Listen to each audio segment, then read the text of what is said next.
ahora vamos a comenzar con esta presentación de nuestro expositor sobre yihadismo, una amenaza global, llamamos a esta exposición. Es Javier de la Uz, español, y voy a leer, aunque a los expositores no les gusta mucho que se hable de ellos, pero no queda más remedio que presentarlos, Javier, así que presento mis disculpas, pero la gente tiene que saber quién nos va a amargar la vida la próxima hora, ¿no? Bien, vamos a hacerlo corto. Javier de la U es graduado en criminología en la Universidad de Salamanca. Eso ya le da unas credenciales muy particulares. Es máster en seguridad y defensa, colega mío entonces, pero por la Universidad Antonio Nebrija. Está terminando la tesis doctoral sobre yihadismo en la estrategia de la seguridad nacional española, lo cual está por presentar y le da entonces la certificación como PhD en esta materia. El director de seguridad privada de la Universidad de Madrid fue policía en la Policía Nacional Española desde el 2005, con especial experiencia en delincuencia organizada y violenta.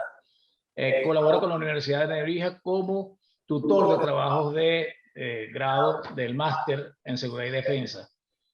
Y prepara material también como profesor en inteligencia para la seguridad y defensa. Yo creo que con este pequeño currículum que me ha dejado Javier, porque lo otro me lo mandó a quitar, porque si no, se come la hora y no hay tiempo de que exponga su materia. Vamos a comenzar entonces esta interesante exposición de Javier. Javier, es todo tuyo el auditorio. Pues, bueno, pues muchísimas gracias. Lo primero, gracias, Carlos, por la invitación a participar en este ciclo de webinars, bueno, que creo que son muy necesarios, ¿no? Para colaborar entre colegas profesionales de la seguridad y para difundir un poco la cultura de seguridad y defensa, ¿no? que es fundamental, ¿no? En el que nos movemos. Bueno, sin más dilación, bueno, gracias a todos por asistir y vamos a intentar hacerlo lo más entretenido posible y lo más participativo posible. Ya sin más dilación vamos a entrar en materia. Tengo preparada una exposición en PowerPoint que quisiera compartir con todos para hacernos más llevadera la charla. Vamos a ver. Yo creo que me está viendo todo el mundo, ¿verdad? No sé si se ve mi pantalla. Se ve perfecto. Yo la veo perfecto. Yihadismo, una amenaza global. Eso. Bueno, pues vamos a empezar a hablar de este tema, ¿no? Efectivamente, el yihadismo hoy en día es una amenaza global que ya no se circunscribe, obviamente, pues a los países musulmanes, sino que puede alcanzarnos en cualquier punto del globo, ¿no? Ya lo hemos visto en las noticias, no hay más que encender la televisión, conectarse a internet, para ver cómo pues, cada cierto tiempo, por desgracia, pues hay atentados terroristas de carácter yihadista y por contra de lo que pueda pensar mucha gente, pues la mayoría de los atentados o sucesos de este tipo tienen lugar en los propios países musulmanes, ¿no? Pero bueno, eso tiene una explicación que a continuación veremos a lo largo de esta charla. Bueno, vamos a hablar de yihadismo, pero yo creo que lo primero y fundamental es definir, hablar o aproximarnos al concepto yihad, ¿no? Todos hemos escuchado en alguna ocasión que la religión musulmana tiene 5 pilares básicos, como son la peregrinación a la Meca, dar limosna a los pobres, o entre otras cosas, la yihad, ¿no? Que es ese concepto tan controvertido que, bueno, pues nos quita el sueño a muchos, ¿no? O a los profesionales de la seguridad. Normalmente se suele hablar de 2 yihad, ¿no? La yihad ofensiva y la yihad defensiva.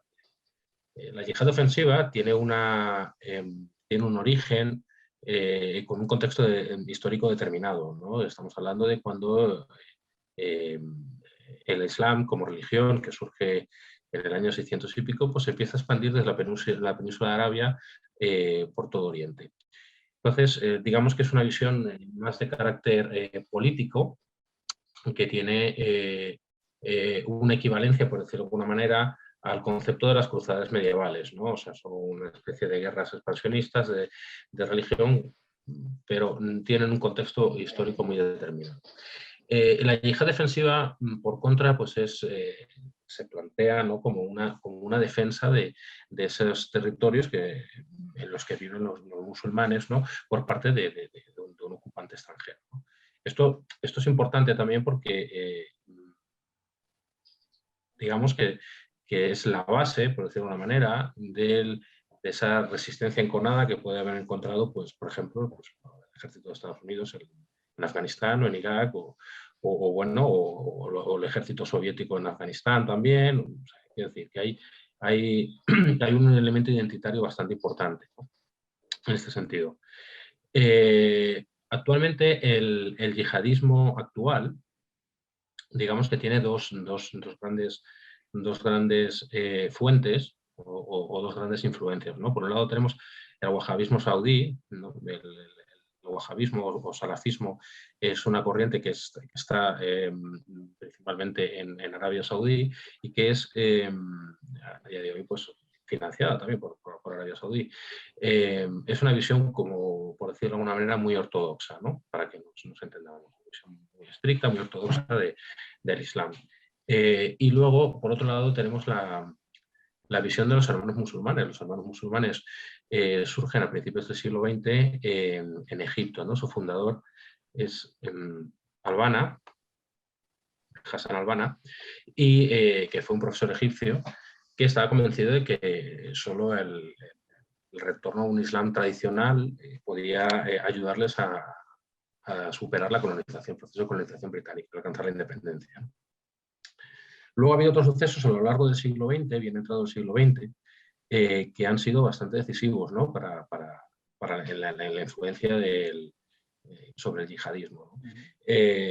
Para los más veteranos conocerán las guerras que ha habido entre los países, o sea, entre Israel y sus países vecinos, la famosa guerra de Yom Kippur, la disputa por la península del Sinaí, ¿no? Han sido eventos claves, ¿no? Y las derrotas que sufrieron los países árabes, pues han sido, ¿no?, para el mundo musulmán no se han llevado, no han sido plato de gusto, por decirlo de una manera, ¿no?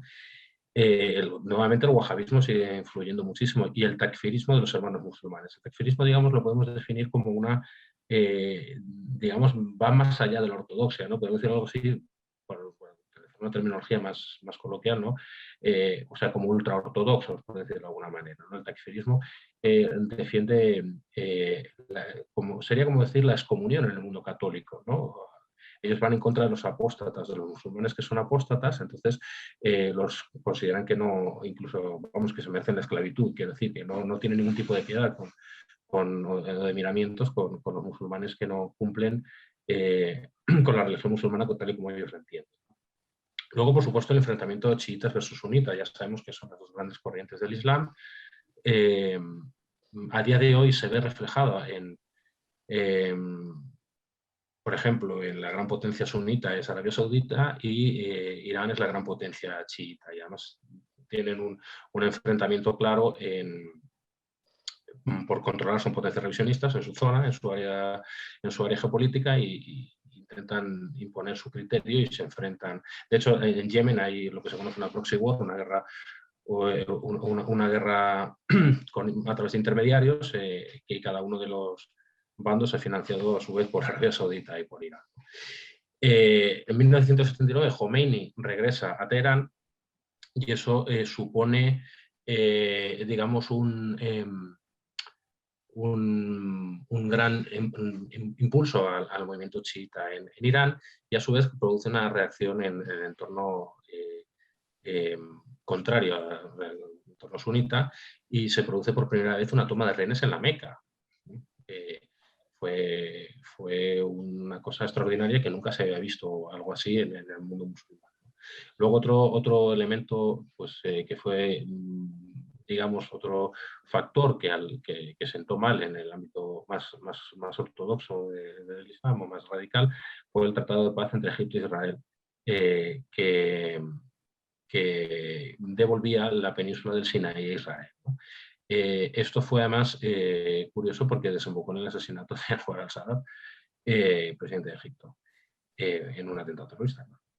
En los años 90 tiene lugar también pues, la Operación Tormenta del Desierto, ¿no? Esto también fue no solo ya el hecho de que hubiese un ejército invasor, que era el caso del ejército norteamericano, la coalición internacional en Kuwait y en Irak, sino que el apoyo que Arabia Saudí ofreció al ejército norteamericano con sus bases, con su suelo, para el despliegue de las tropas norteamericanas. Pues, evidentemente pues, hubo sectores más radicales que eso pues, no sentó bien, ¿no? Luego hemos tenido pues, la invasión de Irak, la invasión de Afganistán, la primavera árabe, la guerra en Siria. Todos han sido elementos que han convulsionado el mundo árabe, ¿no? Entonces, ¿qué sucede con esto? Pues que digamos que ese discurso yihadista ha ido degenerando, por decirlo de una manera, y justifica la realización de actos terroristas sobre la base de la demonización de los sistemas democráticos. Las democracias occidentales son vistas con desprecio y se les atribuye, digamos, los males que afligen a las sociedades musulmanas. Y dentro de esa lógica de autovictimización se concibe la yihad como una guerra legítima en defensa de los intereses de los musulmanes. Entonces, como se pervierte, digamos, ese concepto de guerra santa que tiene la religión musulmana, pues los musulmanes de bien, por decirlo de alguna manera, son llamados a combatir en esta yihad, ¿no?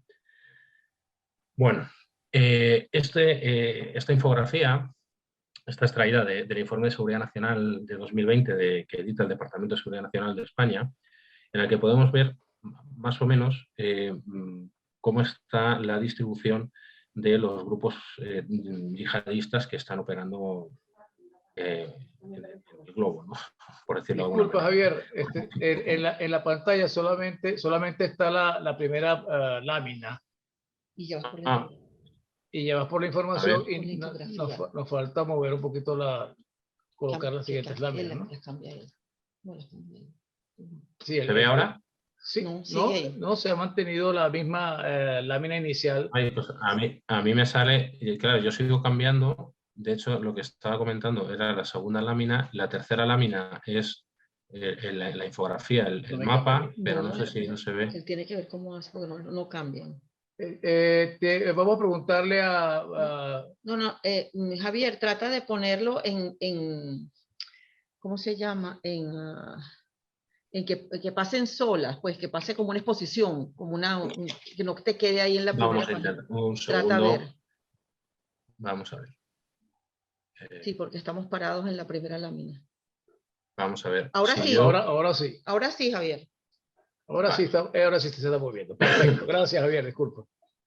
Vamos a ver si, porque, bueno, voy a ir pasándolas así y vamos cargando lámina. Exacto. Bueno, lo que quería enseñaros es este mapa, esta infografía, que creo que ahora estamos viendo todos, con una distribución que, como he dicho, este mapa está extraído del Informe de Seguridad Nacional de 2020 que publica el Departamento de Seguridad Nacional, que a su vez depende de la Presidencia del Gobierno de España, con los principales grupos yihadistas que operan en el mundo. Como estamos viendo, pues tenemos la expansión de Daesh es importante, Sí. y luego las filiales de Al-Qaeda. Bueno, Daesh Khorasan ya nos es muy familiar después de la victoria de los talibanes y de la nueva ocupación de Afganistán por parte de los talibanes. En Europa, a los países de la ribera mediterránea, en el sur de Europa, sobre todo España, nos preocupa bastante ACMI, que es la filial de Al-Qaeda en el Magreb Islámico. Y luego voy a indicarlo con la flecha del cursor, no sé si nos vemos. Toda esta zona de aquí abajo, estos son Mauritania, Mali, Chad, Níger y aquí Burkina Faso. Esta es la región que se conoce como estos 5 países conforman el G5. Son los países del Sahel. La región del Sahel es esta región que va desde la costa occidental hasta la costa aquí de Etiopía y Eritrea. Es una región que se encuentra por debajo del Sáhara, es una región subsahariana, es una zona realmente pobre y deprimida. con unos índices de marginalidad y pobreza bastante amplios y donde está teniendo asentamiento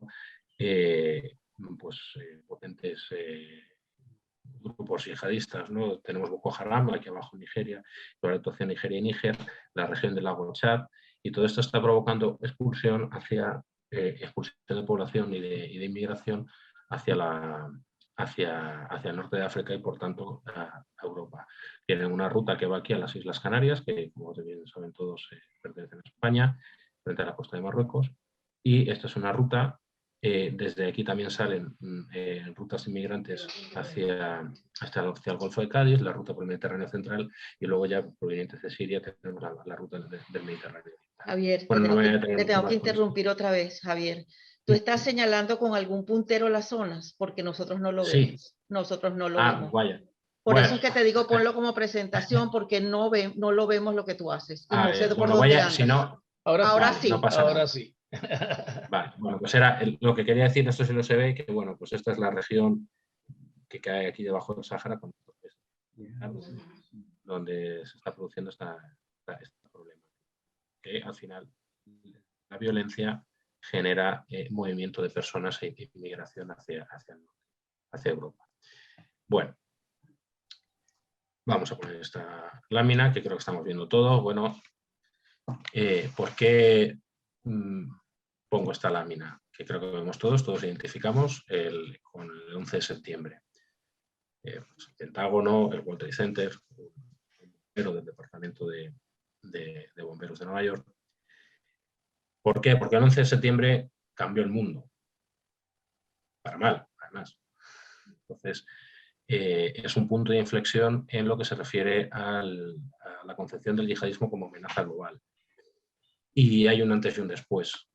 Es la primera vez que un atentado de estas magnitudes se cometía en suelo norteamericano y bueno, pues cambió el mundo porque la concepción de amenaza pues era diferente, ¿no? De repente nos encontramos con que unos señores secuestraban unos aviones y los estrellaban ni más ni menos que contra el corazón financiero del capitalismo global, ¿no? Entonces, bueno, pues tiene además un componente psicológico bastante importante. Creo que se ve esta lámina, la vamos a poner ampliada, ¿no? Como estaba comentando, el 11S cambia todo. ¿Por qué? Porque se empieza a considerar el terrorismo de una óptica diferente. Se les considera capaces de todo, capaces de utilizar una violencia sin límites. Una violencia, o sea, el terrorismo se caracteriza por utilizar una violencia indiscriminada, pero es que además estos atentados ponen sobre la mesa digamos, una capacidad nueva, ¿no? Que no se había visto hasta ese momento, ¿no? Y una osadía tremenda, ¿no? Y además que reconfiguró todas las políticas de seguridad, ¿no? Desde la aviación civil, las leyes en Estados Unidos, ya lo hablaremos, ¿no? Apenas un mes después de los atentados de septiembre, en Estados Unidos se promulga la ley patriótica, que supone un antes y un después, ¿no? en la relación entre el binomio libertad y seguridad, ¿no? Hay quien considera que este nuevo terrorismo es un concepto nuevo de terrorismo. Sin embargo, hay otros estudiosos, otros académicos, otros críticos que consideran que no es un fenómeno nuevo este terrorismo, sino simplemente que se ha adaptado a los nuevos tiempos y a las nuevas tecnologías de la nueva manera del siglo XXI, ¿no? Cómo ha evolucionado el siglo XXI. Y además consideran que hay un gran beneficiado de este terrorismo, entendiendo lo de beneficiado lo vamos a entrecomillar, ¿no? Pero sí que hay un gran beneficiado que es el Estado. Porque, por un lado, refuerza la identidad nacional, ¿no? Ese sentimiento de patriotismo que surgió, por ejemplo, tras el 11S en Estados Unidos, y permite presentarse al Estado como protector y garante de la seguridad de los ciudadanos. Y promulgar una serie de baterías legislativas e imponer una política criminal, como decimos en la criminología, una batería de normas que permiten aumentar o parecer que aumenta la sensación de seguridad en la sociedad, ¿no? En esto, el siguiente punto a mí me parece muy interesante, porque la respuesta que puede dar un Estado, una sociedad al terrorismo o otros fenómenos delictivos tiene mucho que ver con la narrativa, con el discurso que se haga respecto a ese problema. Porque cuando decidimos qué es terrorismo y quiénes son los terroristas, ya con eso ya lo estamos diciendo todo, ¿no? Es decir, ¿quién decide quién es un terrorista y quién decide qué elementos o qué acciones son terrorismo? Pues finalmente quien lo decide es el que legisla, ¿no? Es decir, el Estado, el que establece las normas, ¿no? Entonces, desde el punto de vista de las relaciones de poder es muy interesante. Y se establece una nueva narrativa que deriva en lo que la administración Bush terminó llamando guerra contra el terrorismo, ¿no? La War Against Terrorism, porque se identifica en la narrativa al terrorista como combatiente. O sea, el terrorista entraría dentro de una categoría especial de delincuente, completamente ajena a la delincuencia común o a la delincuencia organizada. Bien, es otra categoría. El terrorista es un combatiente y el denominarlo combatiente, no es, si yo como Estado lo denomino combatiente, me estoy legitimando para utilizar medios militares para combatir el terrorismo. Y eso a su vez pues, conlleva pues, la invasión de terceros países y el despliegue de tropas en el extranjero.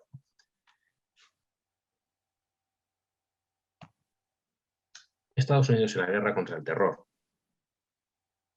Bueno, es interesante la visión que tiene Estados Unidos, ¿no? Que además condiciona bastante a sus aliados también, ¿no? Porque además este discurso del combatiente también se ha asumido aquí en Europa. Pero lo que pasa es que aquí en Europa quizás la concepción es algo diferente, ¿no? Pero Estados Unidos ve el terrorismo como una amenaza no solo global, sino una amenaza exógena. Y va a ser una amenaza exógena o sea, es decir, externa, y el terrorista ser denominado como combatiente, nos estamos legitimando por utilizar medios militares. Y es lo que estaba diciendo. El terrorista no es un delincuente, no entra dentro de esa categoría, sino le estamos asignando una categoría especial. Y de hecho, si nos fijamos, si alguno de los presentes tiene conocimientos en derecho penal o en derecho penal comparado, podrá ver que estudiando diferentes legislaciones, en muchas de ellas, como es en el caso español, por ejemplo, pues el terrorismo ya no es que conlleve los delitos de terrorismo una pena superior, como es lógico, ¿no? Sino que es otra categoría. Lo estamos incardinando en otra categoría diferente de sujeto delincuente o delictual, ¿no? Como hemos dicho antes, pues todo esto legitima la intervención militar en terceros países que son vistos como una amenaza contra el terror. Y por eso, o sea, una amenaza terrorista. Por eso se lleva a cabo la guerra contra el terror. Y es más, o sea, se llega a considerar que incluso pueden utilizar armas de destrucción masiva, que esa fue la excusa para la invasión de Irak después de invadir Afganistán, ¿no? Afganistán, digamos que se entendió como una respuesta por parte de la comunidad internacional, se entendió como una respuesta legítima y el cliente interno, por decirlo de alguna manera, el ciudadano norteamericano, lo ve como una respuesta legítima porque hemos sido atacados en nuestra propia casa, un atentado cruel, ruin, miserable, cobarde, pues tenemos derecho a ejercer pues, la venganza, por decirlo de alguna manera, ¿no? Pero claro, ya con Irak la cosa cambia. Entonces, bueno, entre supuestos fallos de inteligencia que afirmaban que había armas de destrucción masiva que luego no resultaron ser tales, pues bueno, el caso es que el resultado ya lo conocemos todos, la invasión de Irak y luego pues una sangría de vidas humanas entre las tropas norteamericanas y la población civil, pues bastante desafortunado. Y bueno, y de la coalición internacional. En España, por ejemplo, pues murieron 8 agentes del CNI, que es el Servicio de Inteligencia Español, que estaban destacados ahí en Irak, por ejemplo, en una emboscada. Este enfoque permite a los estados tomar medidas antiliberales, es decir, que como hemos hablado antes, ese delicado equilibrio entre libertad y seguridad, pues se prima la seguridad sobre la libertad de los ciudadanos y se toman ese tipo de medidas antiliberales. Es decir, eso se lleva a cabo incluso medidas bastante intrusivas o limitadoras de derechos y libertades fundamentales sin la debida supervisión judicial, sin los debidos requerimientos judiciales que son propios del Estado democrático. Y además, pues se contempla siempre a los terroristas como actores no estatales. Siempre hablamos de los conflictos asimétricos a día de hoy, donde el terrorista no puede competir contra unas fuerzas armadas convencionales, utiliza otro tipo de instrumentos, esa lucha asimétrica, pero digamos que el discurso, la narrativa imperante no contempla el terrorismo de Estado, que es lo que incluso de lo que se ha acusado algunas veces a estados como el español o el norteamericano o el británico sobre sus acciones contra el terrorismo, ¿no?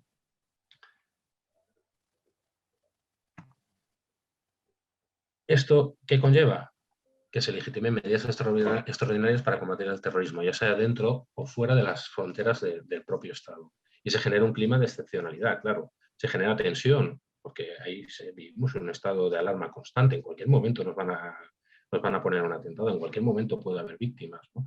Entonces, eso propicia pues, este tipo de medidas que, como comentaba antes, disminuyen el control judicial sobre las investigaciones policiales, el aumento del control y la vigilancia sobre la ciudadanía, y pues, esto culmina pues, en la ley patriótica, ¿no? Que es un marco jurídico para que el Estado norteamericano pueda aumentar sus capacidades en materia de contraterrorismo en detrimento de las libertades individuales. Y hay que destacar la vocación exterior de la estrategia antiterrorista norteamericana. La seguridad de Estados Unidos no tiene límites geográficos. Y a las pruebas me remito, creo que lo conocemos todos, hasta dónde llega esta concepción de Estados Unidos. La estrategia de la Unión Europea. La Unión Europea tiene una mentalidad diferente porque sí que sigue habiendo preponderancia de la seguridad sobre la libertad, pero aquí el terrorismo yihadista se entiende como una amenaza endógena. También es cierto que esto viene condicionado porque las características del terrorismo yihadista que se ve en Europa no tienen nada que ver con el de Estados Unidos.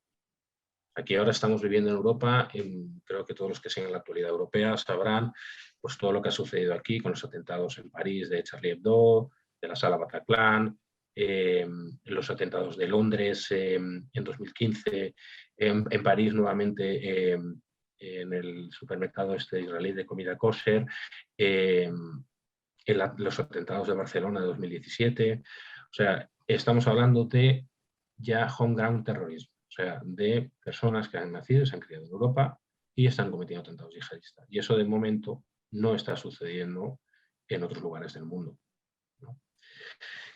En Europa también vivimos siempre con esa imagen, ¿no? Por decirlo de alguna manera, de la sinergia que existe entre la criminalidad organizada y el terrorismo. Y es verdad que eso sucede. Se nutren y se retroalimentan y se favorecen incluso de las mismas rutas, por ejemplo, de migración ilegal, por poner un ejemplo. Rutas de contrabando para pasar armas, para pasar personas o incluso hemos visto que Daesh ha estado vendiendo petróleo, por ejemplo, de manera ilegal, y que era Turquía que se lo había estado comprando. O sea, quiero decir que hay una relación bastante intrínseca, ¿no?, entre ambas. Lo que pasa que aquí la concepción europea es que en vez de combatir el terrorismo mediante medidas militares, tiene, digamos, preponderancia el derecho penal y las medidas policiales y judiciales. Es decir, si bien el terrorista es otra categoría de delincuente, pero sí se busca sobre todo el combate desde los servicios de inteligencia policiales y la actuación policial. Aquí, si alguno está al corriente de las noticias aquí en España, pues cada 2 por 3 la Policía Nacional Española, a través de su Comisaría General de Información, pues lleva a cabo dispositivos en los que se está deteniendo terroristas o individuos que se habían radicalizado y que estaban ofreciendo apoyo logístico a Daesh o recaudando fondos o entrenando y captando personas para llevarlas a Siria, etc. El 11 de septiembre, como he dicho, supuso también un punto de inflexión en Europa, porque contribuyó a la armonización de las legislaciones y una mejora en la cooperación policial. Eso siempre ha sido uno de los objetivos de la Unión Europea, pero digamos que esto fue un impulso más, ¿no? Y desde la concepción europea y desde esta narrativa que hay en Europa, se concibe el terrorismo y la Unión Europea o el Estado Estado social y democrático de derecho como dos actores antagónicos, donde uno representa los valores democráticos y socialmente aceptados y otros representa pues, la barbarie, la sinrazón y la violencia, ¿no? Pero, sin embargo, coincide con la visión norteamericana en la que no se contempla el terrorismo. Solo los únicos terroristas son actores no estatales. Javier, ¿se puede subir un poquito más tu volumen, por favor? ¿Podrías o no? El del micrófono, yo creo que sí que se podrá. O me acerco un poco más, si no. ¿Se me oye mejor? Es que no sé si puedo. A ver. No, si no importa, solamente si se podía. Vamos a ver. A ver. Sonidos. A ver, un segundo. Intento.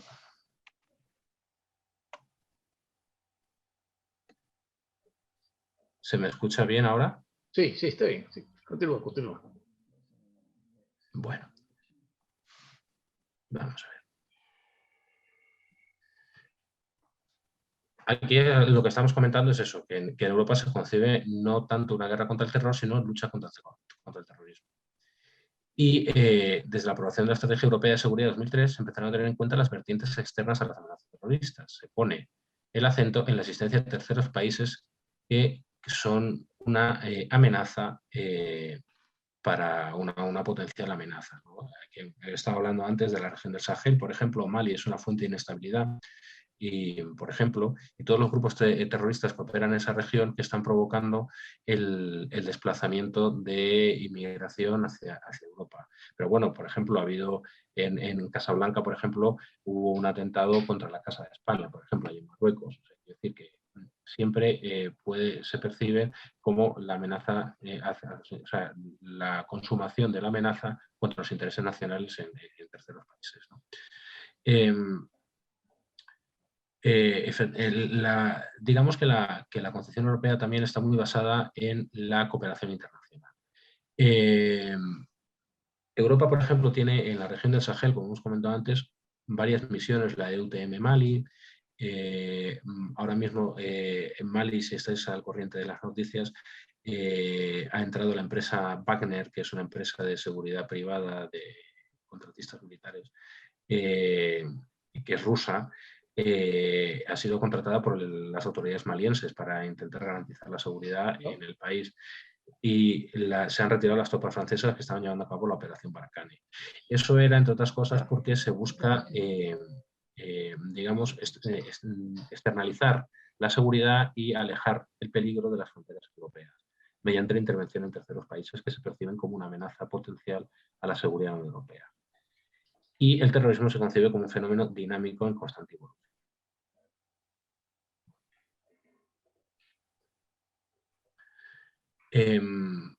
Aquí quiero ir más,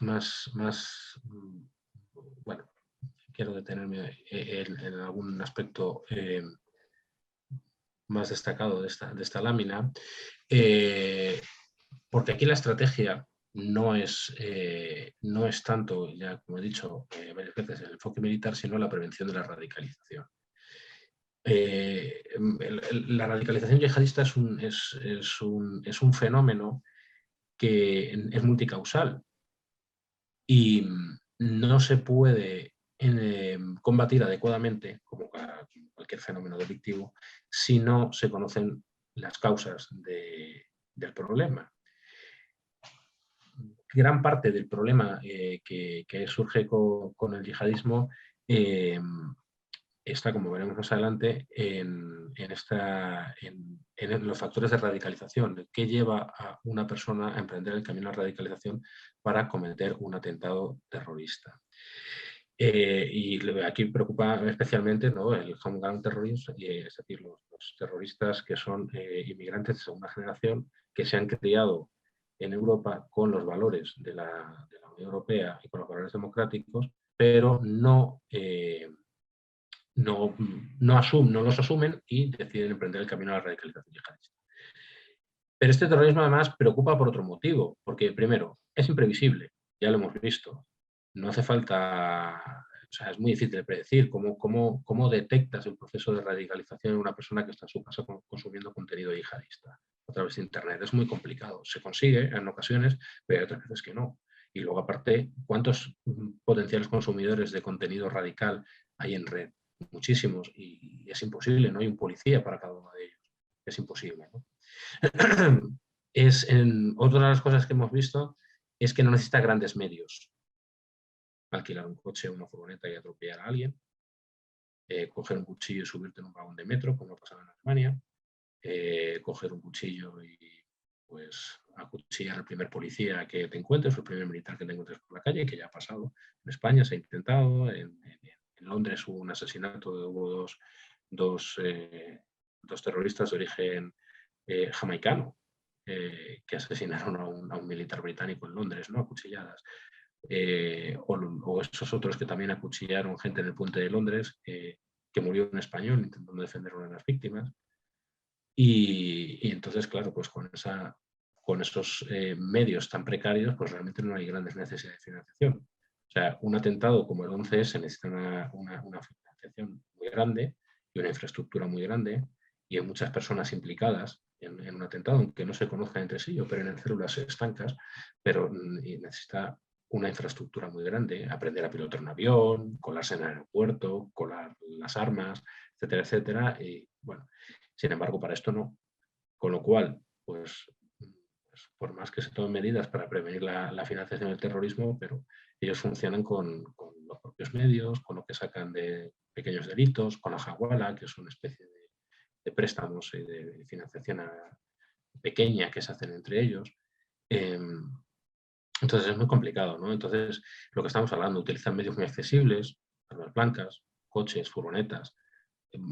Aquí en los atentados de Barcelona, el atropello que hubo en las Ramblas de Barcelona, que numerosas víctimas mortales, pues en un primer momento, luego se supo posteriori, en las afueras de Barcelona estaban acumulando bombonas de gas butano, que se usan en muchas casas todavía para las cocinas o para calentar el agua, para los fogones de las cocinas, y la idea era hacerlas reventar, pero por manipulándolas inadecuadamente, pues les reventaron a ellos, afortunadamente en su casa, pero tenían plan B, y el plan B fue coger una furgoneta, alquilar una furgoneta, subirlas encima de la acera, y si alguno conoce Barcelona, una gran avenida, las Ramblas, y hay una isleta en medio, peatonal, y estuvieron atropellando personas hasta que ya se estrellaron. Y luego, pues el atentado es reivindicado a posteriori. O sea, cometo el atentado y después digo, pues lo he cometido en nombre de Daesh. Y le he jurado lealtad al líder de Daesh y ya está, ¿no? Con lo cual, tenemos un caldo de cultivo muy complicado y unas circunstancias muy complicadas para combatir el yihadismo.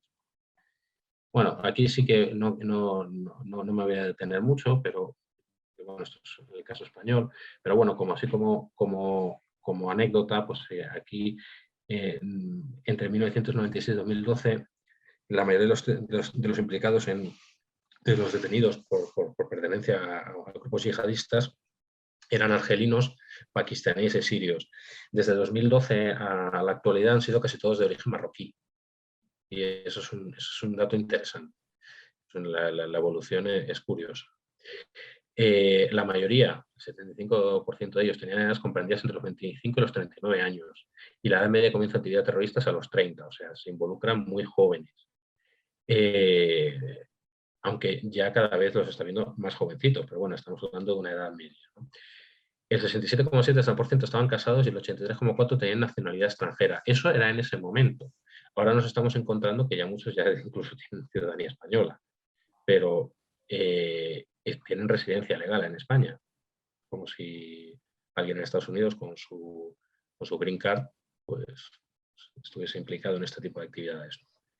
Y hay un dato que es curioso, que es que el 70% no pasó de secundaria y el 25% no tenían ocupación conocida.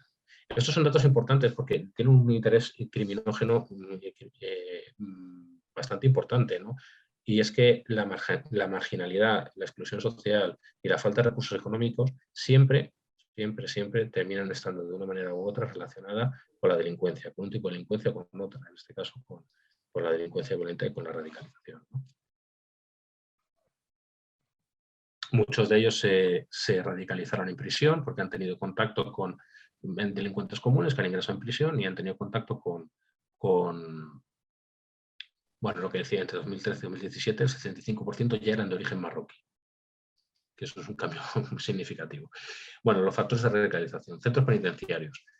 Entre 1995 y 2003, solo al 3,5% de los sujetos analizados le costaban antecedentes penales, mientras que para el periodo comprendido entre 2004 y 2012, la cifra se multiplica prácticamente por 10.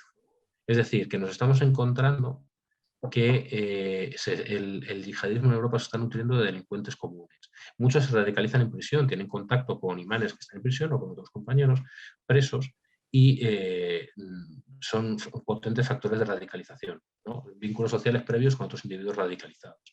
Siempre el contacto con agentes de radicalización es fundamental, fundamental. Realmente autorradicalización hay poca, pero siempre hay un detonante y es el contacto con un individuo que ya está radicalizado. Un familiar, un amigo que se fue a Siria y luego volvió, estuve preso porque estaba vendiendo hachís, traficando con hachís, entonces pues allí conocí a uno que resulta que iba a la mezquita de no sé qué, pues eso, ese es el problema. Y está siendo bastante habitual. Este es un factor que se recoge en la Estrategia Nacional contra el Terrorismo aquí en España porque se considera uno de los vectores de actuación fundamentales, ¿no? El contenido de Internet. Esto es fundamental. Como hemos dicho, hay abundante contenido en Internet en multitud de idiomas y es de fácil acceso. Incluso chats en Telegram, en los que la gente canales en Telegram, ¿no? Donde la gente se puede conectar, hablan, los mensajes se autodestruyen a los 30 segundos o incluso cuando los lees se autodestruyen. O sea, es decir, que hay posibilidades que ofrecen las nuevas tecnologías hay muchas, ¿no? En cuanto a las características habituales, pues lo que hemos dicho. De familias de clase media-baja, no siempre es así, pero es uno de los factores que se suelen dar. Familias desestructuradas, en ocasiones con algún progenitor en prisión. Pero bueno, estos son dos factores que pueden ser comunes a la delincuencia común también, ¿no? Como factores de incidencia en la delincuencia común, en el inicio de la carrera delictiva de una persona. Es habitual el fracaso escolar a partir de la adolescencia. Esto también es muy importante, porque además el fracaso escolar, la precariedad laboral, pues te llevan inevitablemente a no tener ingresos, a estar socialmente excluido, a no sentirte identificado con la sociedad en la que estás y implicarte en hechos delictivos. Y por supuesto el consumo de drogas siempre es un factor criminógeno importantísimo relacionado con la delincuencia. Y bueno, pues yo creo que esto ya es quizá mucho más de interés para los asistentes a esta charla, que muchos, si no todos, sois del otro lado del charco. La amenaza yihadista en América Latina. Y diremos, pues hay amenaza yihadista en América Latina. Hay presencia de islamismo radical en América Latina. Pues sí que lo hay. Donde no lo va a haber nunca es donde no hay musulmanes, evidentemente. Japón no tiene estos problemas porque no hay musulmanes. Pero allí donde hay comunidades musulmanas, pues la probabilidad de que haya una visión radical del Islam pues es elevada. ¿Cómo llegan los musulmanes a América? Bueno, aparte de los primeros que llegaron cuando desembarcaron los primeros españoles en América, que siempre fueron algunos musulmanes allí, digamos, la primera presencia importante llega en el siglo XIX con inmigración procedente del Líbano, Palestina y Siria. Ahora mismo se estima que aproximadamente un cuarto de la población mundial es musulmana, pero se estima que para 2050 puede superar incluso a los musulmanes al número de cristianos que hay en el mundo, ¿no? Para que nos den una idea. Porque el musulmán tiene hijos musulmanes y es proselitista. Entonces, los cristianos o los que somos de cultura cristiana, dentro de sus católicos, protestantes, calvinistas, las diferentes corrientes que hay dentro del cristianismo, pero muchos, pues en las sociedades occidentales, pues no tienen hijos ateos o que la religión pues no les afecta especialmente o no son muy afectos con la religión, ¿no? Perdón, Gabriel, Pero no. ese fenómeno particularmente demográfico, la influencia de la cantidad de hijos que se pueda tener en función de criminológicamente el nivel social, educativo y cultural de la gente, o sea, viéndolo como multicausal que tú dices, es tremendamente difícil de considerar en positivo, porque una persona que esté medianamente formado tiene una capacidad para visualizar el futuro muy distinta al marginal. El marginal tiene un desprecio hasta por las condiciones de progreso, pero en función de que muchas veces, no sé, te pregunto, no está influido por la capacidad o la conducta o la política de distintos estados, en este caso europeos. Ya en Latinoamericana también podemos tocar el tema, pero por un vector distinto.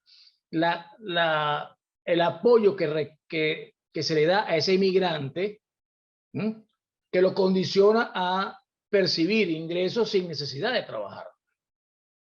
He leído mucho sobre el apoyo que le da la seguridad social a esos inmigrantes en todos los países europeos, que unos más, otros menos, pero todos reciben. Por lo tanto, como están acostumbrados a esa marginalidad, pues sencillamente les permite, como la cure, como el conejo, tener muchachos que a la vez, si lo vemos como una política yihadista o una política en aras de lograr el poder político, por ahí pareciera que van los tiros. No sé qué opinas tú. Bueno, no te falta nada de razón. Es decir, la concepción europea del Estado social, aquí en la Constitución española dice que España es un Estado social, democrático y de derecho. Obviando la democrático y de derecho y quedándonos en lo de social, que al final la cuna de la socialdemocracia es Europa. Efectivamente existe eso que tú dices, ¿no? O sea, hay unas ayudas a la inmigración que permiten en situaciones de precariedad mantenerse, subsistir, acceder a vivienda pública protegida. Hay un sistema social que permite sobre el acceso a una cosa inconcebible en Estados Unidos, que es la sanidad pública universal y gratuita. Eso existe en España y en gran parte de Europa, ¿no? Entonces, claro, esos derechos unidos a una mentalidad completamente diferente a la nuestra, porque eso hay que tenerlo también en cuenta, la idiosincrasia particular, la filosofía de vida, los factores culturales son determinantes. El primer mundo, Europa está envejecida. Europa está envejecida.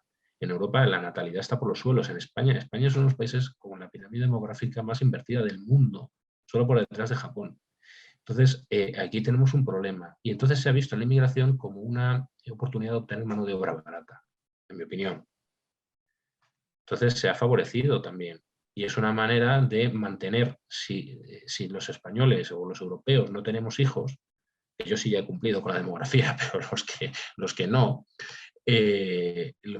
pues es insostenible el actual estado social, porque en los estados recaudan vía impuestos los ingresos que necesitan para mantener su infraestructura de servicios sociales, de sanidad pública, de educación pública, de puertos, carreteras, aeropuertos, en fin, o sea, la infraestructura mínima que requiere un estado para financiar la inversión pública y tal. Entonces los estados se financian mediante recaudación de impuestos y mediante la emisión de deuda pública. Entonces, pues claro, evidentemente aquí pues es lo que dices, ¿no? Pero no es un factor único que pueda explicar lo que está sucediendo. Como hemos hablado antes, esto es un fenómeno multicausal y este fenómeno que apuntas, que es totalmente correcto y cierto, pues es uno de ellos.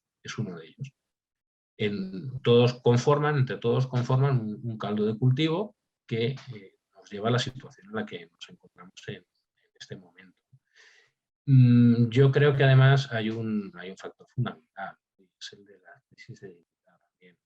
Entre esos inmigrantes de segunda y tercera generación que están creciendo en Europa, pero no terminan de sentirse, además en una edad muy mala, ¿no? Porque la primera juventud, la adolescencia, la primera juventud es una edad siempre de crisis personal, ¿no? Los adolescentes no encuentran su lugar en el mundo, los jóvenes al principio, y los problemas, y fracaso escolar, precariedad laboral, no te sientes identificado, porque a lo mejor tus padres que eran musulmanes y emigraron, pues sí se han integrado, pero no.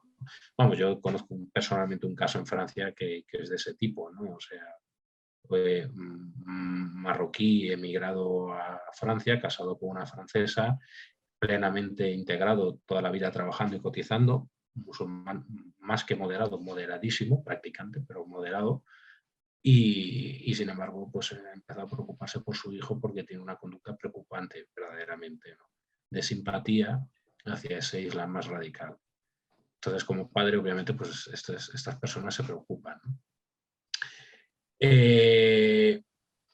Volviendo al tema de cómo estamos, ¿no? De la cantidad de la presencia, de la cantidad tan grande de musulmanes que hay en el mundo. En Latinoamérica, Argentina y Brasil son los países con más colonia, con más comunidad musulmana, ¿no? Pero en Venezuela, México, Perú o Chile, pues también existen comunidades bastante importantes. Aquí hay un detalle importante, ¿no? En los años 80 se empiezan a instalar los primeros miembros de Hezbollah en la zona de la triple frontera entre Argentina, Paraguay y Brasil, que lo consideran un lugar seguro para actividades ilegales que sirvan para su financiación. ¿Por qué? Porque yo personalmente no he estado allí nunca, pero los que vivís en el continente americano lo conoceréis, sabréis que es una zona que es propensa, donde es fácil, donde siempre ha habido contrabando, actividades ilegales, y donde se ha proliferado la delincuencia, ¿no? Y ese tipo de lugares pues son propensos siempre para atraer más delincuencia, evidentemente, ¿no?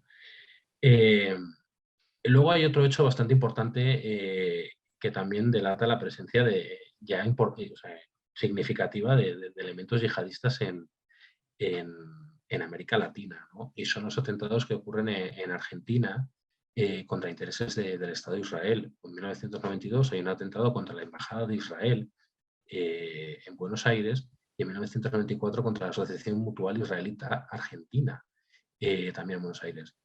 Pues entre los dos atentados hubo más de 100 fallecidos, ¿no? Y un número muy importante y elevado de heridos, ¿no?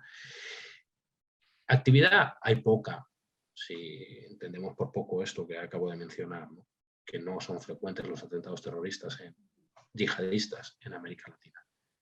En América Latina hay otros problemas de seguridad, pero el yihadismo quizá no es el peor de ellos. Pero al no ser un problema que esté constantemente dando dolores de cabeza a los gobernantes le han dado la espalda. Pero al final de cuentas, el gobernante se preocupa de lo que le causa dolor de cabeza y de lo que le da votos. No le da votos. Esto es una problemática que, bueno, pues se ve lejana, a pesar de que países latinoamericanos han participado, por ejemplo, en coaliciones internacionales. Bueno, Panamá está participando en la coalición internacional, Honduras y El Salvador participaron bajo el mando de las tropas españolas en el despliegue en Irak en 2003. O sea, quiero decir que ha habido presencia de Fuerzas Armadas latinoamericanas en países musulmanes, ¿no? Como miembros de coaliciones internacionales. Bueno, esta foto tan bonita es de Teherán. Me ha parecido muy curiosa para ponerla aquí. Bueno, Latinoamérica se ha convertido en un refugio también para el chiismo iraní, ¿no? Y tiene buena sintonía con el gobierno de Venezuela. Y hablo con el gobierno de Venezuela chavista, ¿no? ¿Por qué? Porque al final no el refrán este español que dice los amigos de mis amigos son mis amigos, pues igual, los enemigos de mis enemigos son mis enemigos, ¿no? Al final hacen frente común contra su enemigo, que es Estados Unidos, y bueno, todo ese tipo de estados con ausencia de democracia han sido tradicionalmente propensos a refugiar terroristas o criminales internacionales, ¿no? Cuba tradicionalmente ha refugiado terroristas etarras españoles. Bueno, son cuestiones que bueno, no son nuevas. Hugo Chávez fue interlocutor entre el gobierno iraní y los gobiernos de Ecuador y Bolivia, que también son gobiernos o eran gobiernos con una sintonía ideológica similar a la del gobierno de Hugo Chávez. Y digamos que la pretensión de Irán era, digamos, la visión más radical y de los islamistas radicales que ahí se encuentran, es establecer una red de inteligencia y financiación en base a las comunidades musulmanas de la región, que las hay, comunidades musulmanas. Y estos datos son interesantes. Como hemos dicho antes, en Brasil y en Argentina se encuentran las comunidades musulmanas más grandes de Latinoamérica. Pues bien, en 2011 ya se constata la presencia de miembros de Al-Qaeda, Hezbollah y Hamas en Brasil, con datos de la Policía Federal brasileña. Estamos hablando, o sea, de tres de las organizaciones más conocidas y potentes, ¿no? Sus actividades son la recaudación de fondos, difusión de propaganda yihadista, reclutamiento y planificación de atentados. Esto es curioso porque, como vamos a ver también, no solo salen combatientes a Siria desde Europa, también han salido combatientes a Siria desde América Latina.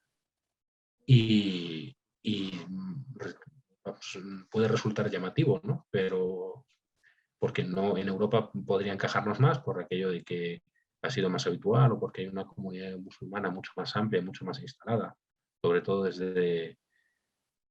quizá desde los finales de los años 60 del siglo XX, ¿no? Con el proceso de descolonización de las colonias europeas en África sobre los países musulmanes, pero no, aquí, pues, como estamos viendo en América Latina, pues también es un fenómeno que se está produciendo. Vamos a ver, vamos a minimizar un momento. A ver, vamos a ver mejor así. En 2013, la Policía Federal brasileña detecta la presencia de hasta 7 grupos yihadistas diferentes en Brasil y en la triple frontera: Hamas, Hezbollah, la Yihad Islámica, Al-Gamaa al-Aslamiyya, el Grupo Islámico Combatiente de Marruecos, Al-Qaeda y el Batallón Mediático Yihad. O sea, una presencia bastante surtida y amplia, ¿no? de islamistas radicales y de sujetos que abrazan el yihadismo.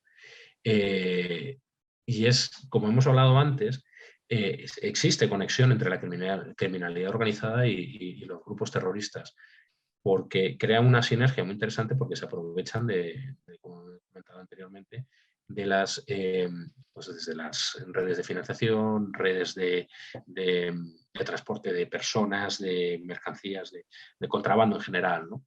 Y se detectó una conexión entre el cártel de los soles con el cártel libanés, que tiene vínculos con Hezbollah en Venezuela, y que contribuían a la financiación de Hezbollah, ¿no? Yo no lo conocía, pero preparando este webinar me he encontrado con el caso de Conviasa, que esta compañía aérea había establecido vuelos regulares a Damasco y Teherán, que eran utilizados para proveer con narcóticos a Hezbollah e Irán, además de facilitar el transporte personal y armas a ambos países. La trama vio la luz tras la decisión de Walid Makhled, que era el líder del cártel libanés, que fue detenido en Colombia en 2011, pero que a pesar de que Estados Unidos solicitó su extradición, pues no fue extraditado a Estados Unidos y está cumpliendo supuestamente condena en Venezuela. Con lo cual nos encontramos, ya no solo nos estamos encontrando con una conexión entre la criminalidad organizada y los grupos terroristas, sino nos estamos encontrando la connivencia de una compañía que dependerá, si es la aerolínea nacional, dependerá del Estado venezolano y del gobierno venezolano, y está siendo utilizada con fines espurios, ¿no? Con lo cual, pues, no deja de ser bastante grave. Perdón, es interesante, sí, para que todos estemos en sintonía, sobre todo los que están en otros países. Quisiera hacer referencia a dos cositas nada más. Primero, que en Venezuela se ha desestimado porque no ha habido una exposición pública sobre actos criminales del yihadismo. Por lo tanto, como tú bien decías hace rato, se ha dejado pasar el agua debajo del río porque no me afecta públicamente. Eso sería una de las razones. Pero la otra es que en Latinoamérica se está consolidando una izquierda generada a través de un club de narcotraficantes y delincuentes que se llama el Foro de Sao Paulo. A través del Foro de Sao Paulo se está creando toda una red criminal que es la que está tomando el poder en Latinoamérica. Entonces, estoy haciendo la conexión con la tesis europea de visualizar el problema yihadista bajo una óptica de criminológica, multicausal. Pero entonces, si adelantamos la parte política con estados fallidos, con terrorismo de Estado, que no estaba bien definido todavía en las leyes internacionales, entonces, fíjate cómo se va descomponiendo Latinoamérica en una red terrible de hilación entre terrorismo bajo estos grupos, Al-Qaeda, Hamas, Hezbollah y otros muchos que hay, con el narcotráfico y el régimen imperante en cada gobierno. Ahí es donde está la gran amenaza latente. Latente, que es lo que como hombre de seguridad nos debe preocupar. Que no podemos esperar a que nos explote el cohetón en la cara cuando ya el daño está hecho. Entonces yo creo que quizás este foro y la presencia de Javier acá obedece a la inquietud que tenemos muchos hombres de seguridad en Latinoamérica y en Iberoamérica, en que no podemos dejar correr más agua sobre el río, sino que tenemos que de alguna manera participar o estar atentos y en la medida de las posibilidades de cada uno influir sobre la opinión pública en la medida en que se pueda sobre la realidad de la amenaza yihadista que creo que Latinoamérica no ha sido considerada porque ha sido arropada o sencillamente ha sido ocultada ex profeso por gobiernos criminales. La semana pasada en Panamá, cosa que ha pasado en muchos aeropuertos desde hace varios años, pero fíjate que no hay información porque los medios son dominados por el crimen organizado. Esa alianza narcotraficante, crimen, tráfico de drogas, de armas, de materiales, hasta de gasolina, todo esto se compone en una organización criminal. Pero voy al caso particular de la semana pasada. Panamá detiene a 11 iraníes con identificación falsa generada, desarrollada, implementada y ejecutada por el gobierno venezolano, que es un gobierno criminal. Esa es la realidad. Pero es que de esos pasaportes hay cientos. O sea, que esa influencia no es tan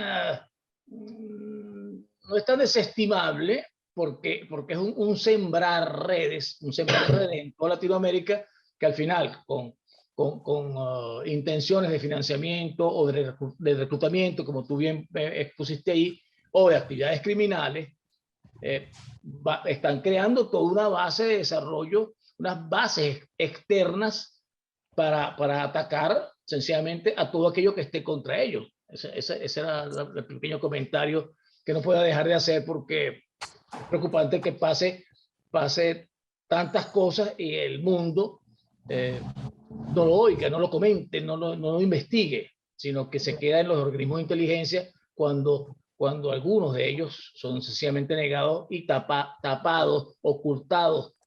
Se les pone un velo a la información exterior para ocultar toda esa actividad criminal. Disculpa la acotación, nada. pero me iba a explotar si no lo hacía. Un apunte muy necesario, sin ninguna duda. Bueno, el informe sobre terrorismo. El informe sobre terrorismo 2015. ¿Perdón? El informe sobre terrorismo 2015 del Departamento de Estado de Estados Unidos ya alerta sobre la presencia de Daesh en Estados Unidos, o sea, perdón, en América. Bueno, la gran eclosión de Daesh es precisamente el año 2015, ¿no? Con la proclamación del califato, ¿no? Ellos quieren un califato que vaya de levante a poniente y con la programación del califato pues encaja perfectamente, porque Daesh le ha disputado la hegemonía de Al-Qaeda, del radicalismo, por decirlo de alguna manera. Aunque ambos tienen visiones diferentes, porque, por ejemplo, Daesh en África estaba más a favor de imponer la Sharia de manera inmediata, según iban ocupando ciudades y pueblos y donde se iban afianzando en algunos territorios, mientras que Al-Qaeda es más partidario de imponer la Sharia igualmente, porque al final es lo que se busca, pero de una manera más paulatina, ¿no? Que no les lleve a tener a la población en contra. Pero bueno, eso es otro tema. Se estima que más de 100 individuos han viajado a Siria e Irak para unirse a Daesh desde América. No son pocos, ¿eh? Esto son datos del Departamento de Estado de Estados Unidos. Y se dedican fundamentalmente al apoyo financiero e ideológico a las personas que simpatizan con Daesh en América Latina. Pero también eso, se están desplazando allí. Incluso ha habido algún caso de algún desplazado que se ha ido a Siria, a Irak, que se ha ido hasta con la familia, ¿no? O sea, con la intención de que no van a volver. Pero otros sí que vuelven, sí que vuelven. Y ese es el peligro que hablábamos antes. Que ese sí que es un peligro que puede encontrarse en América Latina como el que tiene Europa. O sea, el combatiente retornado es un factor de radicalización, es un agente de radicalización, porque allí donde va cuenta su experiencia al servicio de la Guerra Santa y hace proselitismo, intenta captar nuevos adeptos. Es curioso el caso de Trinidad y Tobago, para ser un país con unas dimensiones tan pequeñas y una población tan pequeña. Alrededor de 70 ciudadanos de Trinidad y Tobago viajaron a Siria e Irak para unirse al Daesh. Incluso 9 de ellos fueron detenidos en Turquía en su intento de cruzar la frontera, para la frontera turco-siria. O sea, las autoridades de Trinidad y Tobago están muy preocupadas con este tema. Estamos hablando de 2016, ya han pasado 6 años, pero que ha sido hace 2 días, como quien dice, ¿no? O sea, la cosa es como para tenerla en cuenta. Pero como estábamos comentando anteriormente, pues muchas veces los gobiernos pues no toman medidas hasta que ya no es tarde. Entonces ya cuando están contando los muertos y los cadáveres en atentados, cuando reaccionan y vamos a lo de siempre, ¿no? La seguridad debe ser reactiva cuando toque, pero primeramente tiene que ser preventiva y tiene que anticiparse a la amenaza y al riesgo. Y esa es la labor de la lucha contra el terrorista, la labor de inteligencia, y es fundamental. Y otro dato curioso, que ya para ir finalizando, que quería compartir también, es que unos días antes del comienzo de las Olimpiadas de Brasil, un grupo radical yihadista autoproclamado Ansar al-Khilafah Brasil declaró lealtad al líder del Daesh, Abu Bakr al-Baghdadi. O sea, nos estamos encontrando ya, o sea, con una infraestructura sólida que incluso, pues, el siguiente paso ya es cometer un atentado. O sea, es decir, que ya no hay, o sea, cuando uno hace estas declaraciones de intenciones, pues ya no nos queda mucho más, ¿no? Entonces, a grandes rasgos, pues esta es la situación que tenemos en América Latina. Creo que es importante las medidas de prevención, teniendo en cuenta todo lo que se vaya sabiendo. Yo siempre barro para casa, como decimos aquí en España, la inteligencia me parece que es fundamental en la lucha contra el terrorismo, bueno, contra cualquier amenaza, pero en la lucha contra el terrorismo es quizá más importante todavía. Y es muy, muy, muy importante los indicadores. No hay fenómenos que aparecen de improviso. Sí puede haber, bueno, quizá lo que en relaciones internacionales llaman el black swan, ¿no? el cisne negro, ¿no? Un imponderable como puede ser, pues, una pandemia global, por poner un ejemplo. Que ese es otro tema también, saber de dónde ha venido este virus, pero bueno, pero una pandemia global, por ejemplo, es un hecho imponderable, un imprevisto, pero normalmente tenemos que estar atentos a los indicadores que hay, a las amenazas. Y aquí tenemos unos cuantos indicadores. Con la participación de la gente. Y aquí tenemos unos cuantos indicadores. Y bueno, con esto quería finalizar. No quería finalizar, bueno, sin facilitar bueno, pues mis datos o mi contacto pues, a los ponentes y ponerme a su disposición, o sea, a los ponentes, a los participantes. Agradecer a Carlos y a Global Security Academy el la oportunidad de tener esta charla con todos vosotros y pues abrir una ronda de preguntas o de aclaración de dudas o de cualquier otra cuestión que pueda suscitar, lo he dicho, gracias, pueda suscitar este webinar, ¿no? Por mi parte, voy a dejar de compartir la pantalla y así se me Muy puede ver bien. la cara. Bueno, fíjese, primero que nada quiero agradecer a Javier su excelente intervención. Creo que estamos logrando aportar desde la academia ese sembrar la inquietud sobre una problemática y una amenaza de riesgo global que las tenemos enfrente. Ay, caray. ¿Se fue? No, ya va. Que las tenemos enfrente y está siendo desestimada por la comunidad latinoamericana. A eso le agregamos el problema de los gobiernos que actúan a favor de esta amenaza y deja de convertirse en una amenaza para ser un peligro real. Y ya lo último que dijo Javier es una evidencia de que ya estamos penetrados. En Venezuela estamos penetrados hace muchos años y ha llegado hasta ser vicepresidente de la República. Por eso repartimos a diestra y siniestra al terrorismo yihadista pasaportes e identidades falsas.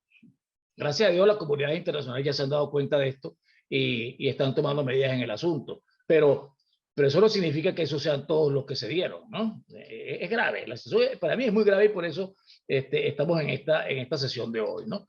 Pero fíjate que antes de darle la palabra a todos aquellos que quieran preguntar, yo quería poner en claro que tenemos entonces, según lo que dice nuestro especialista Javier de la UCS, es dos estrategias o dos metodologías de ataque para enfrentar el terrorismo yihadista o el terrorismo en términos islámicos, que es la visual militar, con todas las leyes que se han incorporado para justificar la defensa, ¿no?, de los países.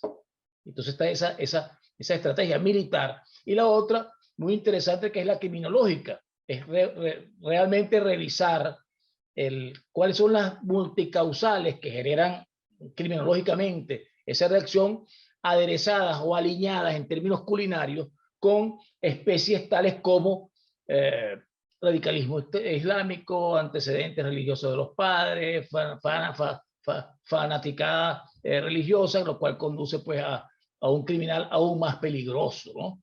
Porque ya criminológicamente ya es peligroso, pero si le agregamos la parte religiosa o de fanatismo, eso lo hace todavía aún más peligroso, ¿no? Entonces, están esas dos tesis, pero quizás podría ser, o planteo la inquietud de que debería ser entonces la combinación de ambas, porque una tesis no es excluyente de la otra en términos absolutos.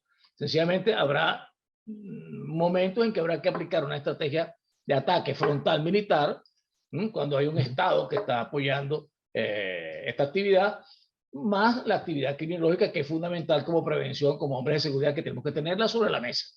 Pero hasta aquí, ahora quiero darle cabida a las preguntas de los participantes.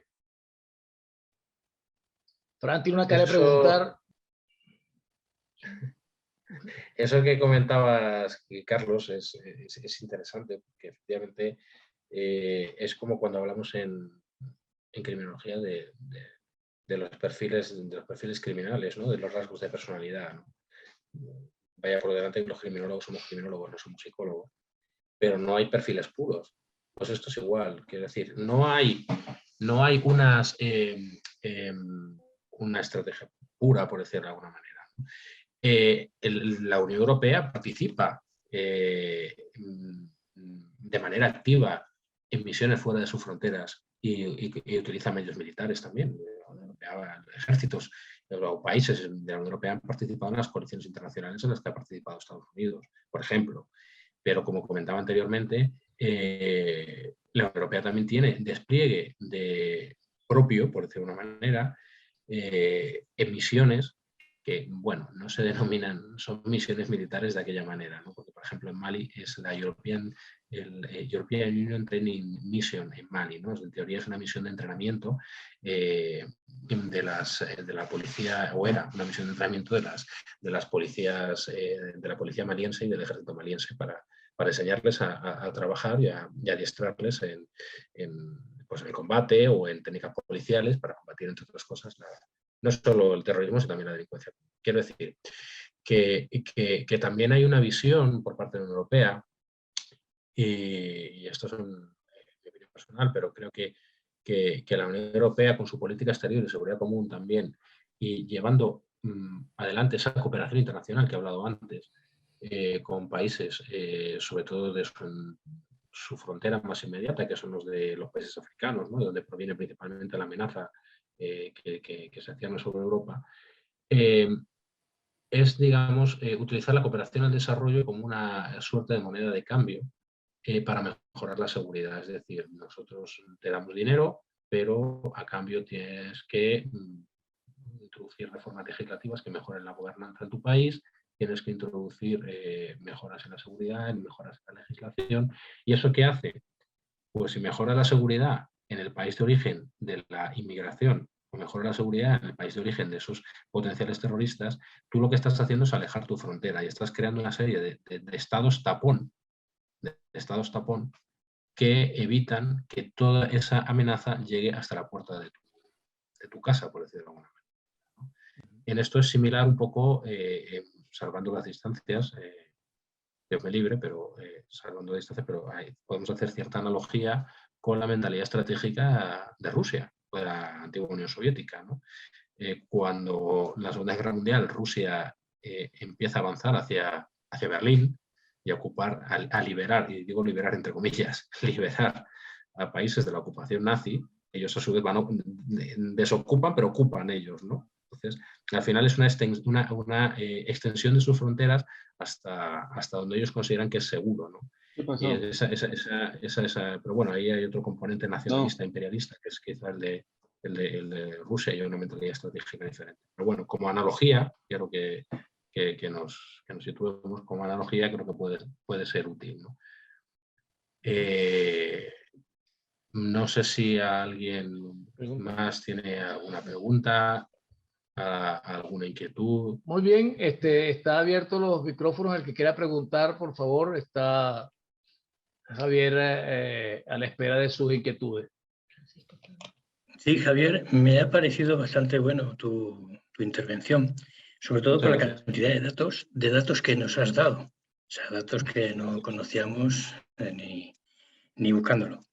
A mi entender, yo el terrorismo lo divido, a ver si estás de acuerdo en esto, en dos: el terrorismo organizado y el terrorismo mimético. El organizado, pues se entiende que es una lucha política más que religiosa, aunque la base del terrorismo yihadista es la religiosa. Yo actualmente veo más un entramado geopolítico a manos de gobiernos, como bien has dicho, de latinoamericanos, a manos de entidades, entre comillas, para establecer, pues bueno, es una lucha de poderes y de intereses. Lo veo desde ese punto de vista actualmente. Lo religioso, lo que es ya lo antiguo, la lucha antigua por el Islam, yo creo que ha quedado atrás. Ahora impera otro tipo de intereses y de lucha. Y el terrorismo mimético, que es el que hemos hablado antes, de muy baja, no intensidad, sino de muy baja infraestructura, como has mencionado antiguamente, que es una motivación más social y económica. O sea, es debido a la marginalidad y debido a la pobreza de muchas de las capas que vienen, incluso de aquellas de segunda generación, que ya están implantadas aquí, pero que no alcanzan el estatus normal dentro de la sociedad occidental. Entonces, y la lucha contra estos dos tipos de terrorismo, el organizado y el mimético, pues el organizado está claro, es a base de inteligencia, a base de actuaciones policiales y militares, dependiendo de la zona. Y el mimético, pues yo lo entiendo que hay elementos tan antiguos como la CPT, que están ahí, que es la prevención del delito mediante el diseño ambiental, es un arma que se puede aplicar, y hay otro modelo también de integración. Es más bien una lucha de integración, una forma de pues, motivar a ese otro terrorismo nacido de eso, se mimetizan de aquello, y lo que antes era la criminalidad basada en pequeños hurtos, robo y tal, pues ahora se escudan en el terror, en un ideal. Toman un ideal como suyo y se lo adaptan a eso, a la carencia, pero es la carencia de la que están provistas. Por lo demás, me ha encantado la reunión. Muchas gracias, Francisco. Creo que apuntas cosas muy interesantes y yo te voy a dar mi opinión. Efectivamente, creo que la clasificación que haces o la división que haces es acertada, pero tenemos que tener en cuenta una cosa, claro. Si comparamos el terrorismo que tenemos a día de hoy, terrorismo yihadista, bueno, por ponernos en contexto, efectivamente, hay terrorismo ideológico, hay terrorismo político o etnonacionalista, por decirlo de alguna manera, y tenemos terrorismo religioso, ¿no? El terrorismo religioso está claro, identificamos a día de hoy el yihadismo con el terrorismo religioso, el terrorismo de corte político o ideológico, pues podemos hablar como las Baden-Meinhof en Alemania, que las Brigadas Rojas, que era un terrorismo marxista, o el endopolítico, pues tenemos el de ETA, por ejemplo, aquí en España, o el de ERIDA en el Ulster, ¿no? Son fenómenos diferentes, con procesos de radicalización diferenciados, porque no las motivaciones son diferentes, pero sí que pueden beber todos más o menos de la misma fuente, ¿no? Y que es lo que apuntabas antes muy bien, de lo que hemos hablado anteriormente, que es la marginación social y la exclusión social. Eso es un factor fundamental. Y los factores ambientales, evidentemente, juegan un papel fundamental en la formación de la carrera delictiva. Eso es un hecho científico contrastado, ¿no? Pero sí que tú apuntabas lo del terrorismo como organizado, como más vinculado a intereses geoestratégicos o políticos, ¿no? Sí y no, desde mi punto de vista. Realmente, las grandes organizaciones terroristas, ¿cómo se financian? ¿Quién está detrás de ellas? Hemos hablado... Claro, o sea... desde la Venezuela del amigo Carlos hasta... Claro, es que... hasta los países Qatar, donde por van a hacer ejemplo, el mundial ahora. Claro, Qatar, o sea, quiero decir, hay estados que efectivamente financian y potencian esos grupos radicales, los grupos yihadistas, porque les interesa financiarlos para sus propios intereses. Pero es una relación simbiótica, porque a lo mejor el líder de Daesh o el líder de Al-Qaeda, pues a lo mejor pues sí que tiene quizá a lo mejor menos interés en la religión y más intereses económicos e intereses políticos. Puede ser. Y lo que mueve el terrorismo, lo que mueve el crimen es el dinero. Claro, el poder. Es fundamental. Por eso todas las estrategias de lucha contra el terrorismo prevén la religión. Verás de que la financiación de los grupos un criminal se puede disfrazar de pastor,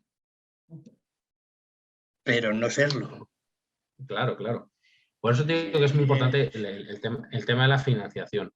Pero lo que es indudable que el que está dispuesto a poner un atentado y inmolarse, o el que está dispuesto a subirse encima de una furgoneta y atropellar gente hasta Mira, eso es lo mismo que el que está dispuesto a ponerse detrás de una trinchera a ser matado. Sí, pero no, pero las motivaciones son diferentes. Las motivaciones son diferentes. La motivación en cada uno depende. Claro, pero es que de factores que ya son mentales, ya son. Claro, pero es que la motivación es un factor muy importante. Porque no es lo mismo el soldado que está dispuesto a ir a la trinchera, como tú bien dices, pero que combate por una cuestión y el yihadista que su motivación es completamente diferente. O sea, aquí no podemos obviar en ningún momento el componente religioso. Es que están convencidos. Es que el que decide emprender la yihad, y muchas veces son chavales. Toda lucha viene motivada por un convencimiento. El de la trinchera también está convencido. Bueno, no siempre. Bueno, a veces solo se cumple un orden. ¿No? O por una pistola que le apunta, si va fuera. Quizás el vínculo entre ambas posturas de ustedes dos, que son absolutamente válidas, es que si no hay, como dicen los chinos, si no hay leal, no hay lopa. Si no hay financiamiento, se acabaron las nóminas, se acabaron las posibilidades de comer, y eso, si a eso le agregamos la criminalidad, si no hay recompensa, si no hay recompensa. Quizás entonces la clave está en la educación, en que si una política de Estado, de un Estado sano, no un Estado criminal, como estamos viendo cada día con más frecuencia, un Estado sano, la política tiene que verse reflejada en el presupuesto. Pero si no hay un presupuesto que logre satisfacer las necesidades de educación con una visual estratégica a mediano y largo plazo, vamos a perder la batalla, porque la clave está en la formación del ciudadano y en cubrir sus necesidades básicas, pero con políticas de Estado que generen riqueza, que generen un cambio, pero sobre una base educativa y sobre una base de valores morales. Porque si una población sin educación, sin valores morales y sin recursos, pues puede ser, como dice Fran, y bien dice Javier, pues caldo de cultivo para cualquier actividad criminal. Bajo el disfraz de revolución, bajo el disfraz de religiosidad, bajo el disfraz de lucha social, en fin. O sea, pero al final es un crimen y al final está basado en la ignorancia y en la escasez de recursos para sobrevivir. Pero yo, a raíz de esto, sí quería comentar que, por supuesto, los factores ambientales y la educación son fundamentales para prevenir. Las políticas de Estado son fundamentales. Aquí en España se ha puesto el punto de mira en eso, en la prevención de la radicalización mediante la educación, mediante el diálogo intercultural, que, por cierto, eso tiene también tiene su miga, porque, claro, también hay quien dice, pero se puede dialogar con un radical, con personas que tienen un marco mental sumamente cuadriculado y estrecho, que no son capaces de concebir otras mentalidades y otras ideologías diferentes a la suya. Eso también es objeto de crítica por parte de los especialistas. Pero también hay que intentarlo, ¿no? Hasta cierto punto, evidentemente. Y luego, como todos, es que aquí al final vamos de menos a más. O sea, vamos del uso mínimo de la fuerza y de la coerción hasta el uso máximo, ¿no? Intentamos unas estrategias preventivas, si no queda más que aplicar ya no solo el Código Penal, sino la fuerza militar, perdón, lo que corresponde habrá que hacer. La financiación. El problema que tiene la financiación es que, claro, lo hemos visto, para financiar, alquilar una furgoneta, si te vas, aunque no la pagues después, si es que te vas a morir en el atentado porque va a llegar la policía y te van a coser a tiros una vez que hayas atropellado a no sé cuántas personas o hayas acuchillado a no sé cuántos. Es decir, requieren una financiación muy pequeña y ese es uno de los graves problemas que tiene este yihadismo actual. O la evolución, o la degeneración del perfil del yihadista, que a mí me gusta llamarlo así, la degeneración del perfil del yihadista, porque ya no es un Mohamed Atta que era universitario que aprendió a pilotar un avión y lo estrelló contra las torres gemelas. Ahora estamos hablando de chavales que tienen problemas, como apuntaba Fran, de exclusión social, de marginalidad, problemas adaptativos para convivir en sociedad que, bueno, porque son hijos de musulmanes o se identifican con eso, pero si a lo mejor hubieran estado en contacto con organizaciones de extrema derecha o de extrema izquierda, serían terroristas políticos o de otra índole, o estarían militando en un equipo ultra de fútbol, o sea, en un grupo ultra de fútbol, y entonces son de los que se cosen a puñaladas antes de un partido de fútbol o después. O sea, estamos hablando de un perfil, pero ya entramos en el campo de la psicología, estamos hablando de unos perfiles muy concretos, pero que están y que existen y que, como bien apuntabais ambos, están ahí y hay que tener muy en cuenta. El tema de la integración. El tema de la integración es importante, pero este es el chocolate del loro, ¿no? Es decir, ¿quién tiene que hacer el esfuerzo? Los que reciben, los que llegan y se tienen que integrar, qué modelos de integración son los adecuados. Aquí en Europa se ponen como ejemplo normalmente dos modelos de integración, el británico y el francés. El francés es muy particular porque Francia además tiene la característica de que es uno de los estados más centralizados y unitarios del mundo. Y junto con Portugal probablemente sean los dos estados más centralizados y unitarios de Europa. Entonces, dentro de esa mentalidad... centralizados. ¿Perdón? Perdón, decía estados centralizados.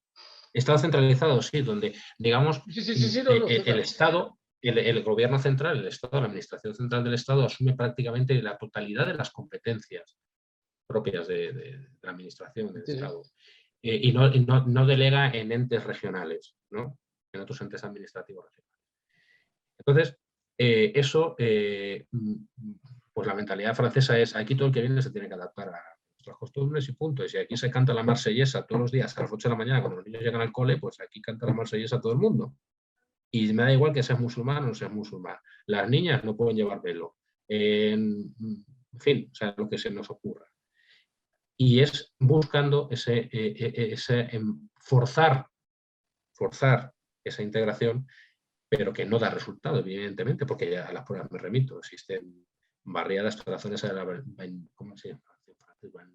O sea, los suburbios parisinos y todos esos del área metropolitana de París que están llenos. Yo conozco personalmente una población que se llama Cergy-Pontoise, en las afueras de París, donde fui hace muchos años a estudiar. Y bueno, pues casualmente, pues bueno, lo conocí de primera mano y son barriadas y son sitios con un porcentaje de población inmigrante muy elevado, de inmigración argelina y sobre todo, ha sido con la francesa, marroquí y de África, que realmente no se han integrado y se han convertido en guetos. Pues también es conocido el famoso barrio de Molenbeek en Bélgica y lo vemos ahí. Luego, por otro lado, tenemos el modelo británico, que los británicos dicen, bueno, pues aquí no pasa nada, que tú quieres ir con turbante, pues vete con turbante. Tú quieres ir con velo, pues vas con velo. Que quieres ir como quieras, pues vas como quieras.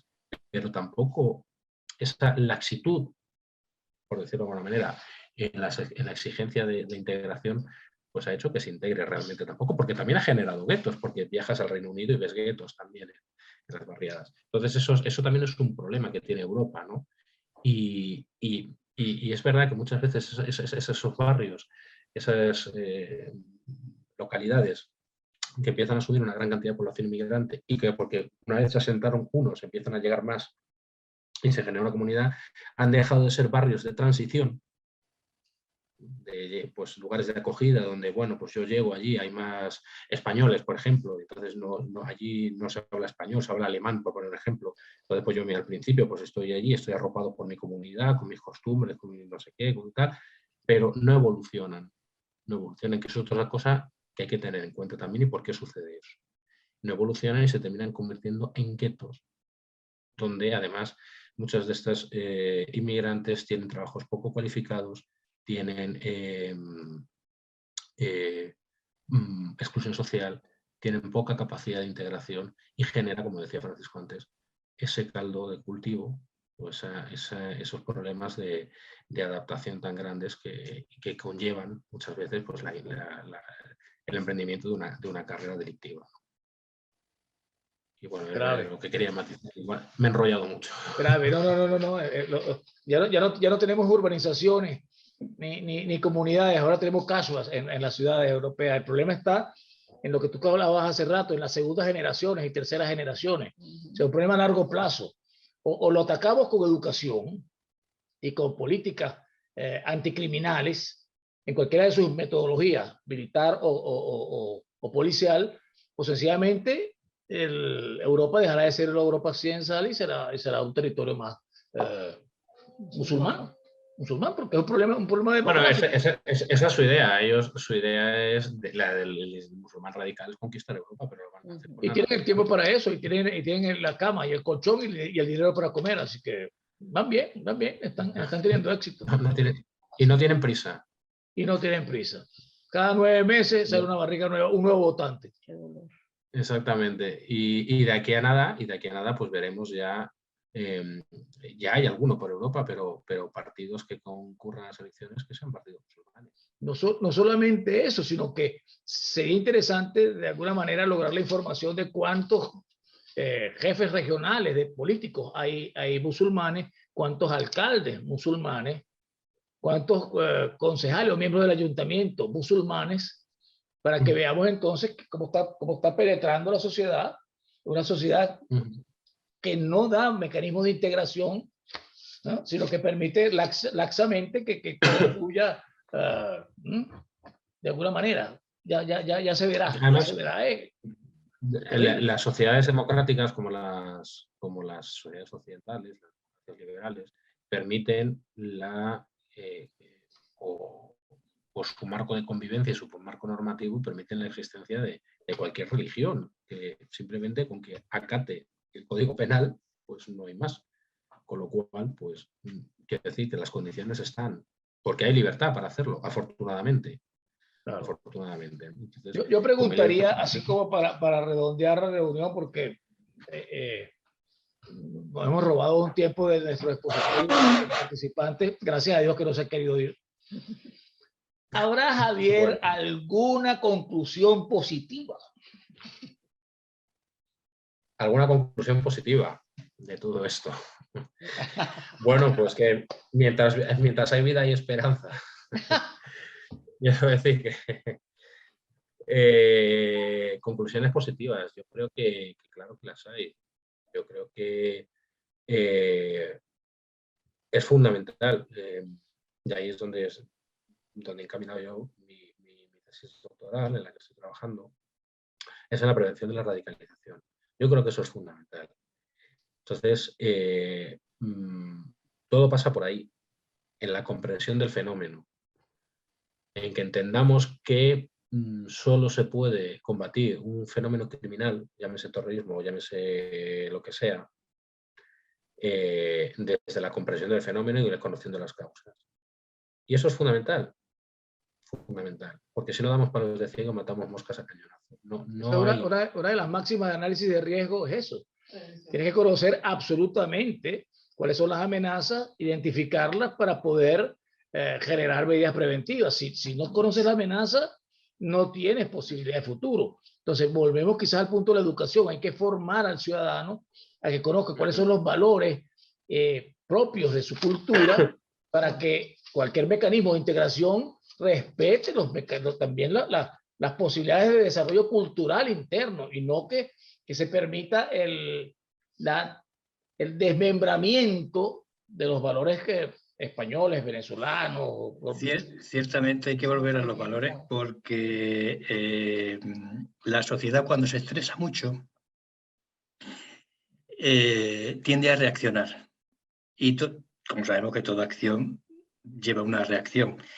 Y la reacción puede llevarnos otra vez a los populismos ultranacionales que ya se están viendo y que se están elevando y se están notando ya en lo que es la vieja Europa. No es una reacción recomendada, pero es la reacción más lógica dentro del estrés social que está llevando toda la radicalización criminal, pues a mí ya sea cual sea el origen, dentro del corazón de Europa. No es bueno. Sí.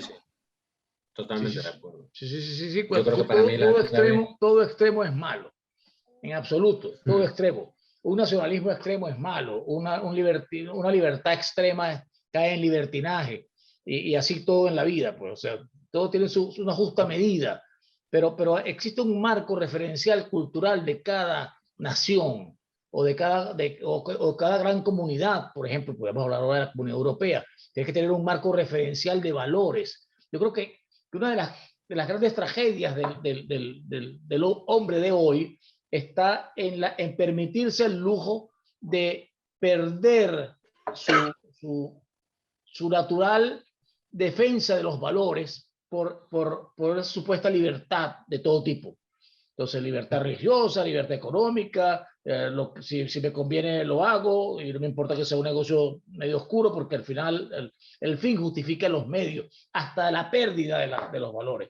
Por lo tanto, esa estructura social, al irse descomponiendo, pues es caldo de cultivo para que se infiltre cualquier solución que la gente busque para sobrevivir, incluyendo el radicalismo que habla Fran.